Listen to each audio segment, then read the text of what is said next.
بسم الله الرحمن الرحيم عن عياض بن حمار رضي الله تعالى عنه قال قال رسول الله صلى الله تعالى عليه وسلم من وجد لقطة فليشهد ذا عدل أو ذوي عدل ولا يكتم ولا يغيب فإن وجد صاحبها فليردها عليه. الحدیث رواہ ابو داود۔ نبی کریم صلی اللہ علیہ وسلم نے ارشاد فرمایا، جسے کوئی گری پڑی چیز ملے تو اسے چاہیے کہ ایک یا دو عادل گواہ بنا لے اور اسے چھپائے نہیں اور نہ ہی اسے غائب کرے،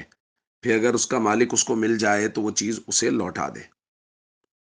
دوستو، کل ہم نے بات کی تھی کہ اگر کسی کو کوئی بھٹکا ہوا جانور مل جائے، اکیلا ہو اور اس کے ضائع ہونے کا اندیشہ ہو، تو اس کو چاہیے وہ اسے اپنے پاس سنبھال لے اور اس کے مالک کو تلاش کر کے اسے دے دے۔ آج ہم بات کر رہے ہیں کہ کوئی بھی گری پڑی چیز، وہ پیسے ہو سکتے ہیں، وہ کسی کا کوئی ضروری سامان ہو سکتا ہے، وہ کسی کی کوئی قیمتی زیور کوئی چیز ہو سکتی ہے، اگر کسی کو کوئی ایسی گری پڑی چیز مل جائے تو نبی پاک صلی اللہ علیہ وسلم فرما رہے ہیں کہ وہ ایک دو آدمیوں کو گواہ بنا لے جس کو وہ چیز ملی ہے۔ ظاہر ہے اس کی ایک وجہ بہت واضح ہے کہ انسان جب چیز اٹھا رہا ہے تو شیطان بعد میں اس کے دل میں یہ خیال ڈال سکتا ہے کہ کوئی بات نہیں، تم اس کو استعمال کر لو۔ جب ایک دو لوگوں کو بتایا ہوگا کہ دیکھو یار یہ چیز مجھے بازار سے یا فلاں جگہ سے ملی ہے، تو وہ دو لوگ گواہ بن جائیں گے اور بعد میں وہ بتائیں گے کہ بھائی یہ چیز تو اس کی نہیں ہے، تو شیطان کو کوئی راستہ نہیں ملے گا۔ تو اس لیے کہا گیا کہ دو لوگوں کو گواہ بنا لیا جائے اور اس کے بعد اس کے مالک کو تلاش کیا جائے۔ اگر اس کا مالک آ جائے، جیسا کہ ہم نے کل بات کی تھی، تو اس کو وہ چیز واپس کر دی جائے، اس کو لوٹائی جائے، اس کے لیے تشہیر کی جائے، اعلان کروایا جائے۔ اور اگر اس کا مالک نہیں ملتا تو پھر اس کو صدقہ کر دیا جائے، جیسا کہ کل بھی اس کی بات کی تھی۔ یہاں ایک چھوٹی سی بات ہے، اس کو سمجھ لیجئے۔ ایک روایت میں نبی کریم صلی اللہ علیہ وسلم سے حضرت جابر کی روایت ہے، وہ فرماتا ہے رخص لنا رسول اللہ صلی اللہ علیہ وسلم فی العصا والصوت والحبل واشباہی، کہ نبی کریم صلی اللہ علیہ وسلم نے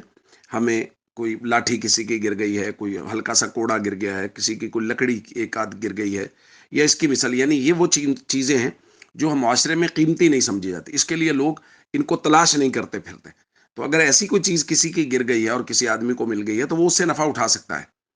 تو حضور علیہ الصلوۃ والسلام نے اس کی اجازت دی ہے کہ ایسی چیزوں سے نفع اٹھا سکتا ہے جس کو، جو بہت معمولی ہوں، بہت ہلکی ہوں، لیکن یہ کہ اگر ان کا بھی مالک آ جائے گا تو وہ ان کو واپس کرنی پڑیں گی۔ تو اس لیے ہم سب کو چاہیے،